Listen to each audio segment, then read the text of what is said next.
City of Fayetteville trail system consisting of multi-use trails and on-street linkages.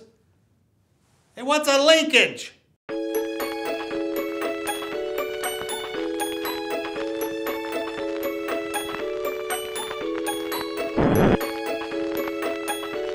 Provides a means of alternative transportation, exercise, and scenic beauty for residents and tourists alike. There are two classifications of multi-use trail, paved and natural. 21.21 miles of multi-use paved transportation trails exist in Fayetteville.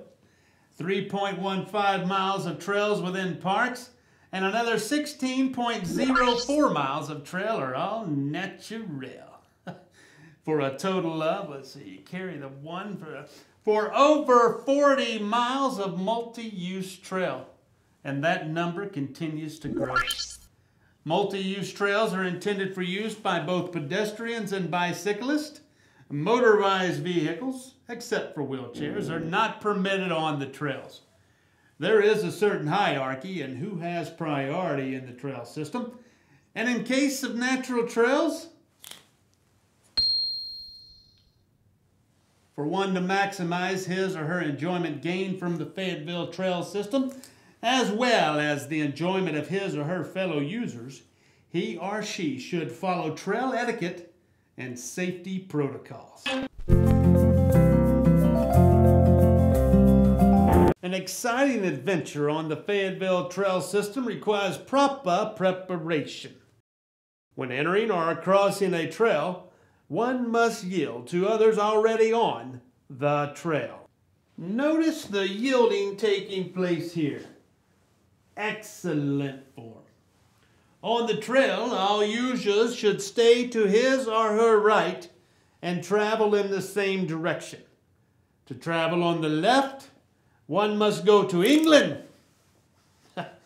Be alert by watching and listening for others on the trail.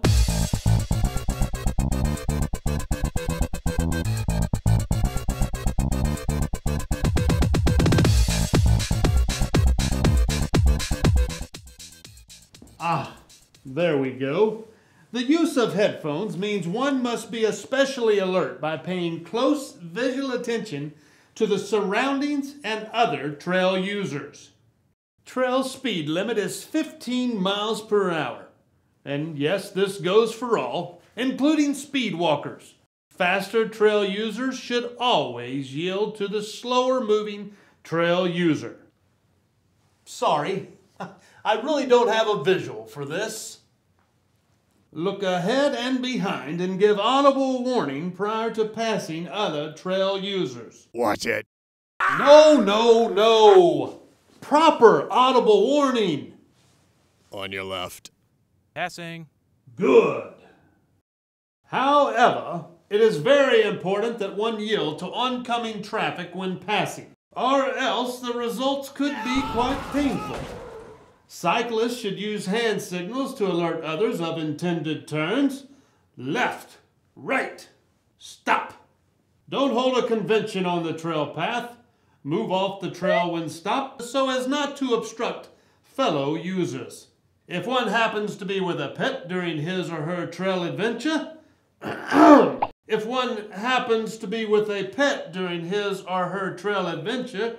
make sure said pet is on a leash within 4 feet. Distances over 4 feet can be problematic, no matter what size the pet. Also, with regard to pets,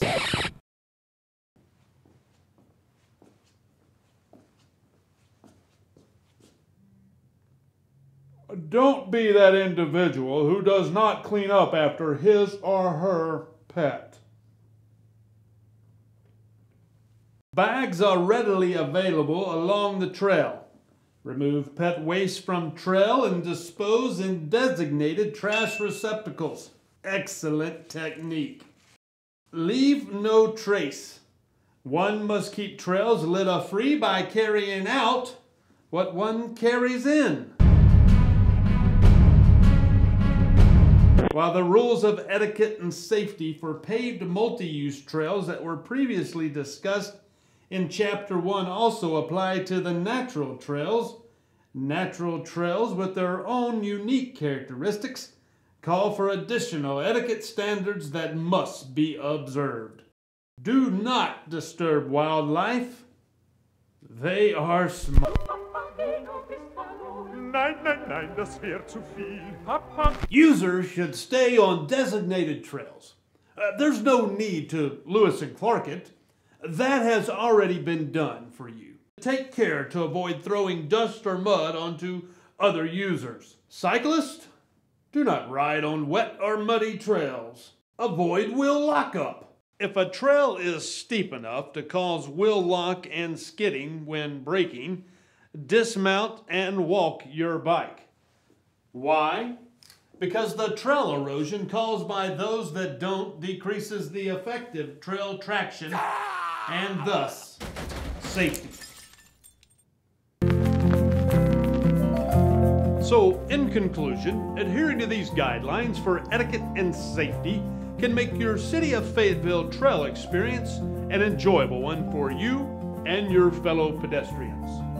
Bicyclists, hikers, joggers, small children, rollerbladers, skateboarders, babies in strollers, squirrels, extreme fitness junkies, dogs, teenagers, the odd parrot or two, blue-tailed skinks,